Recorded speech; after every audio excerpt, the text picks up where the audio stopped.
से कमजोर वर्ग के लोगों को मिलने वाले 10% यूज कोटे को चुनौती देने वाली याचिकाओं पर सुप्रीम कोर्ट में इन दिनों जोरदार बहस चल रही है।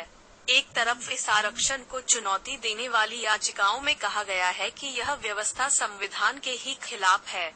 वहीं सरकार ने अदालत में कहा है कि संविधान में कहीं भी इस बात का जिक्र नहीं है कि आरक्षण का आधार आर्थिक नहीं हो सकता। यही नहीं, इस सिलसिले में बुधवार को जवाब देते हुए अटॉर्नी जनरल के वेणुगोपाल और सॉलिसिटर जनरल तुषार मेहता ने कहा कि इस कोटे के लिए संविधान में किया गया 103वां संशोधन पूरी तरह से सही है। उन्होंने कहा कि यह संशोधन संविधान के ही आर्टिकल 46 के तहत किया गया है, जिसमें यह कहा गया है कि कमजोर वर्ग के लोगों के शैक्षणिक और आर्थिक हितों के लिए सरकार को कदम उठाने चाहिए। यही नहीं, सरकार का पक्ष रखते हुए वरिष्ठ वकीलों ने कहा कि ईडब्ल्यूएस कोटे से एससी, एसटी और ओबीसी वर्ग के लोगों को परेशानी नहीं होनी चाहिए। इससे उन पर कोई फर्क नहीं पड़ेगा क्योंकि उनका कोटा जस का तस बना रहेगा।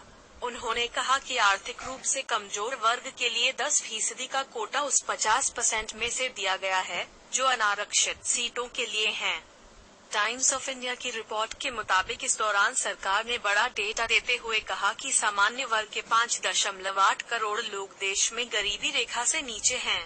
इसके अलावा सामान्य वर्ग के 35% लोग ऐसे हैं जो भूमिहीन हैं और यह कोटा उनके लिए ही है। उन्होंने कहा कि सामान्य वर्ग में आने वाले समुदायों के बहुत से बच्चों को खेतों और फैक्ट्रियों में काम करना पड़ता है। इसकी वजह यह है कि गरीबी के चलते वे स्कूल नहीं जा सकते हैं और सरकार उनकी मदद करने के लिए बाध्य है। सॉलिसिटर जनरल ने कहा कि गरीबी लोगों की आकांक्षाओं को ध्यान में रखते हुए सरकार इसे लेकर आई है। इस मामले में सिर्फ इस बात का ही परीक्षण होना चाहिए कि क्या इससे संविधान की मूल भावना का उल्लंघन होता है या नहीं।